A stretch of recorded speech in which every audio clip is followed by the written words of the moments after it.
قومی اسمبلی کی قائمہ کمیٹی کے اجلاس کے دوران مسلم لیگ نون کے رکن بشیر ورک نے خواتین کو گھروں اور دفاتر سے اکیلے نکلنے سے گریز کی تجویز دے دی۔ مزید جانیں گے ڈان نیوز کے نمائندے عبداللہ محمد سے۔ عبداللہ، کیا تفصیلات ہیں؟ جی بالکل، قومی اسمبلی کی قائمہ کمیٹی برائے پارلیمانی امور میں پاکستان مسلم لیگ نون سے تعلق رکھنے والے بشیر محمود ورک جو ہے انہوں نے ایک کمیٹی میں تجویز دی کہ خواتین کو گھر و دفاتر سے اکیلے نکلنے سے جو ہے وہ گریز کر دے، اور انہوں نے یہ تجویز دے دی۔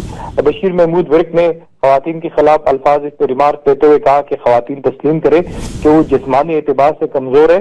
انہوں نے کہا کہ معاشرہ بہت بگڑ چکا ہے اور خواتین کے لیے خطرات بڑھتے جا رہے ہیں اور معاشرہ خواتین کے حوالے سے خطرناک ہوتا جا رہا ہے۔